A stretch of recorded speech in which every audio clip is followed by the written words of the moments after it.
Good afternoon, students. Today I am sharing a video on magnetic properties of transition elements. संक्रमण तत्वों में चुंबकीय गुणों का पाया जाना उनमें उपस्थित अयुग्मित इलेक्ट्रॉनों के कारण होता है. ठीक है, क्यों होता है? अयुग्मित इलेक्ट्रॉन या अनपेयर्ड इलेक्ट्रॉनों के कारण होता है. कक्षीय गति, परमाणु में उपस्थित इलेक्ट्रॉन दो प्रकार की गति करते हैं.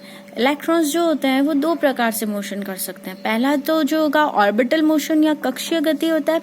प्रत्येक इलेक्ट्रॉन नाभिक के चारों ओर उपस्थित ऑर्बिट में सर्कुलर मोशन करते हैं, जिसके फलस्वरूप एक चुंबकीय आघूर्ण उत्पन्न होता है.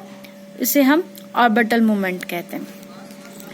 नाभिक के चारों ओर कक्षीय गति करता है इलेक्ट्रॉन अपने अक्ष पर भी चक्कर काटता है. वो अपने चारों तरफ एक नाभिक के चारों तरफ एक ऑर्बिट में चक्कर काटने के साथ ही अपने अक्ष पर भी घूमता है. तो उसकी वजह से भी एक मैग्नेटिक मोमेंट जनरेट होता है, जिसे हम एक्सियल मैग्नेटिक मोमेंट या अक्षीय चुंबकीय आघूर्ण कहते हैं. उपरोक्त दोनों चुंबकीय आघूर्ण के कारण कोई भी तत्व जो अयुग्मित इलेक्ट्रॉन रखता है वो चुंबकीय गुण प्रदर्शित करता है तथा एक छोटे चुंबक की भांति कार्य करता है.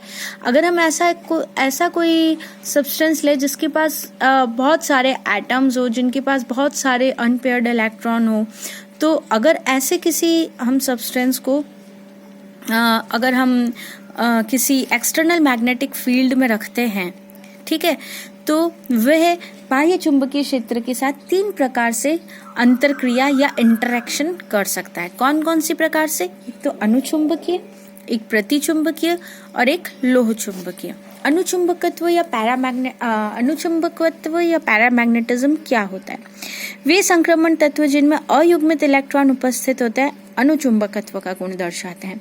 वे संक्रमण तत्व जिनके पास, वे ट्रांजिशन एलिमेंट्स जिनके पास अनपेयर्ड इलेक्ट्रॉन होते हैं, वे पैरामैग्नेटिज्म शो करते हैं. अनुचुंबकत्व पदार्थ का वह गुण है जिसमें पदार्थ को चुंबकीय क्षेत्र में रखने पर चुंबकीय बल रेखाओं को अपने में से गुजरने देते हैं, अर्थात चुंबकीय बल रेखाओं को अपनी तरफ आकर्षित करते हैं. ये देखिए, यदि हम कोई एक चुंबकीय, ये अनुचुंबकीय पदार्थ को यदि हम एक्सटर्नल मैग्नेटिक फील्ड में रखते हैं तो ये सारी चुंबकीय बल रेखाएं जो है ये इसके अंदर से होकर गुजर रही है. मतलब कि ये जो चुंबकीय पदार्थ है, अनुचुंबकीय पदार्थ जो है, ये चुंबकीय बल रेखाओं को अपनी तरफ आकर्षित करते हैं. ठीक है, तो ऐसे जो पदार्थ होते हैं उनको भी अनुचुंबकीय पदार्थ कहा जाता है. ऐसे चुंबकीय पदार्थ के इस गुण को अनुचुंबकत्व कहते हैं. किसी संक्रमण तत्व में जितने अधिक अयुग्मित इलेक्ट्रॉन होंगे उसमें उतना ही अधिक अनुचुंबकत्व का गुण पाया जाता है. जैसे यदि हम बाह्य चुंबकीय क्षेत्र में संक्रमण पदार्थ क्रोमियम को रख दिया जाए तो बाह्य चुंबकीय क्षेत्र की तीव्रता बढ़ जाती है. ऐसा तभी संभव होता है जब क्रोमियम धातु में इलेक्ट्रॉनों की गति के कारण उत्पन्न चुंबकीय क्षेत्र बाह्य चुंबकीय क्षेत्र की दिशा में कार्य करे. यदि हम एक्सटर्नल मैग्नेटिक फील्ड के अंदर यदि क्रोमियम को रख दें तो हम देखते हैं कि जो एक्सटर्नल मैग्नेटिक फील्ड की तीव्रता है वो बढ़ गई है. वो बढ़ कब सकती है? वो बढ़ तभी सकती है जब एक्सटर्नल मैग्नेटिक फील्ड और जो क्रोमियम के पास जो अनपेयर्ड इलेक्ट्रॉन है उनकी वजह से जो जो मैग्नेटिक फील्ड जनरेट हो रहा है वो दोनों एक ही डायरेक्शन में काम करे. एक्सटर्नल मैग्नेटिक फील्ड और इन क्रोमियम के इलेक्ट्रॉनों के कारण जो मैग्नेटिक फील्ड जनरेट हो रहा है वो दोनों एक ही डायरेक्शन में काम करे, तब ही चुंबकीय क्षेत्र की तीव्रता बढ़ सकती है. यदि किसी अनुचुंबकीय पदार्थ को बाह्य चुंबकीय क्षेत्र में रख दिया जाए तो वह अधिक चुंबकीय बल रेखाओं को स्वयं में से गुजरने देता है. यदि किसी अनुचुंबकीय पदार्थ की छड़ को हम एक्सटर्नल मैग्नेटिक, ये अनुचुंबकीय पदार्थ या पैरामैग्नेटिक, अगर कोई पदार्थ सब्सटेंस की यदि कोई छड़ है, यदि हम इसको एक्सटर्नल मैग्नेटिक फील्ड में रख देते हैं तो ये जो छड़ है अपने आप को चुंबकीय बल रेखाओं के समानांतर व्यवस्थित कर लेती है. ओके, तो इससे जो चुंबकीय आघूर्ण जो है उसकी इकाई बोर मैग्नेट्रॉन होती है और उसकी वैल्यू 9.27 × 10⁻⁻21 अर्ग होता है. ओके, नेक्स्ट जो है हमारी प्रॉपर्टी डायामैग्नेटिज्म और प्रतिचुंबकत्व। वे पदार्थ जिनमें इलेक्ट्रॉनों का अभाव होता है, अर्थात समस्त इलेक्ट्रॉन युग्मित अवस्था में रहते हैं, उनको डायामैग्नेटिक सब्सटेंस कहते हैं। ये पदार्थ बाह्य चुंबकीय क्षेत्र में रखे जाने पर उसकी तीव्रता को कम कर देते हैं। इन पदार्थों में से चुंबकीय बल रेखाएं प्रतिकर्षित होती है। ये देखिए आप, इसके अंदर से यदि हम प्रतिचुंबकीय पदार्थ को यदि एक्सटर्नल मैग्नेटिक फील्ड के अंदर रखते हैं तो चुंबकीय बल रेखाएं इसमें प्रतिकर्षित हो रही है, मतलब इससे दूर जा रही है। आप देखें तो ये दूर है, ठीक है। प्रतिचुंबकीय पदार्थ अपने में से बल रेखाओं को दूर रखने का प्रयास करता है। प्रतिचुंबकीय पदार्थ में इलेक्ट्रॉन युग्मित होते हैं तथा उनका चक्रण विपरीत दिशा में होते हैं। अतः इस दिशा में एक इलेक्ट्रॉन द्वारा उत्पन्न किया गया चुंबकीय आघूर्ण दूसरे इलेक्ट्रॉन द्वारा उत्पन्न किए गए चुंबकीय आघूर्ण को उदासीन कर देता है। चूंकि दोनों इलेक्ट्रॉन द्वारा उत्पन्न किया गया चुंबकीय आघूर्ण एक समान एवं विपरीत होता है, अतः इन पदार्थों का चुंबकीय आघूर्ण एक समान एवं विपरीत होता है। यदि एक इलेक्ट्रॉन जो है उसकी वजह से यदि पॉजिटिव हाफ जो है मैग्नेटिक मोमेंट जनरेट किया जा रहा है और जो दूसरा इलेक्ट्रॉन है उसके द्वारा भी हाफ ही जनरेट किया जा रहा है, लेकिन वो नेगेटिव हाफ जनरेट किया जा रहा है, तो टोटल 0 हो जाएगा या न्यूट्रल हो जाएगा। तो इस कारण से प्रतिचुंबकीय पदार्थों का चुंबकीय आघूर्ण 0 हो जाता है। प्रतिचुंबकत्व का गुण जो है वो टेम्परेचर पर डिपेंड नहीं करता है और अनुचुंबकत्व का गुण टेम्परेचर पर डिपेंड करता है, क्योंकि अनुचुंबकत्व में जैसे हम टेम्परेचर बढ़ाते हैं तो इलेक्ट्रॉनों की गति अनियमित, ताप बढ़ाने पर अणु जो है वो अव्यवस्थित हो जाते हैं। अव्यवस्थित हो जाने की वजह से अनुचुंबकत्व के गुणों में कमी आने लगती है। नेक्स्ट जो है वो हमारा है लोह चुंबकत्व या फेरोमैग्नेटिज्म।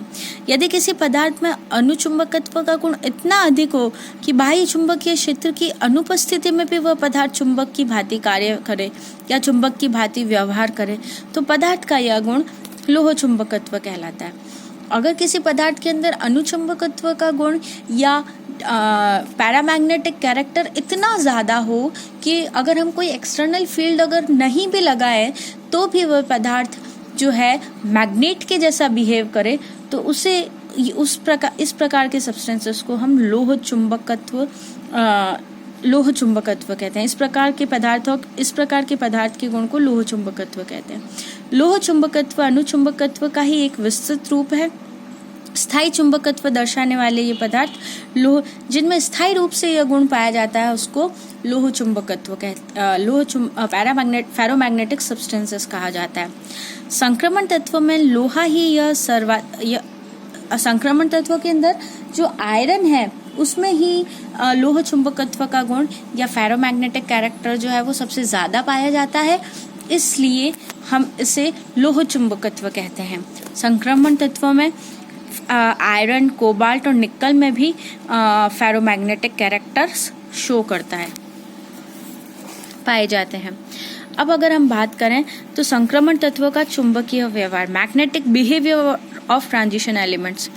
देखो, जिनके अंदर कुछ संक्रमण तत्व जिनमें अयुग्मित इलेक्ट्रॉन नहीं है को छोड़कर शेष सभी अनुचुंबकत्व दर्शाता है, क्योंकि जिनमें अयुग्मित इलेक्ट्रॉन नहीं है मतलब क्या हो गया, सारे के सारे इलेक्ट्रॉन्स जो है वो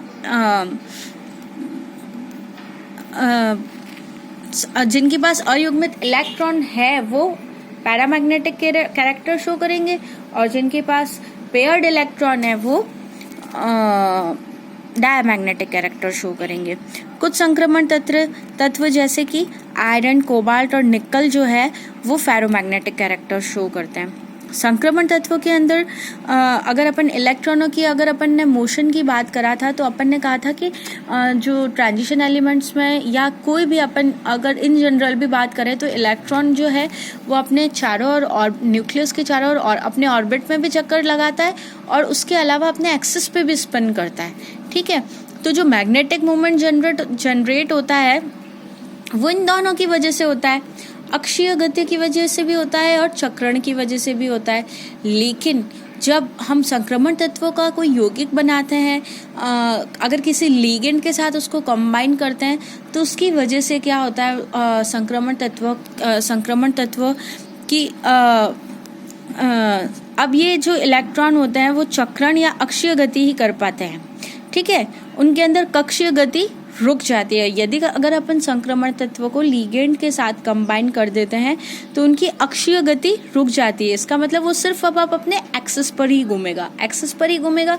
तो अब अगर अपन टोटल इसका इफेक्टिव मैग्नेटिक मोमेंट निकालना चाहे तो हम क्या देखते हैं कि लिगेंड या परमाणुओं के विद्युत क्षेत्र कक्षीय गति का ही योगदान होता है।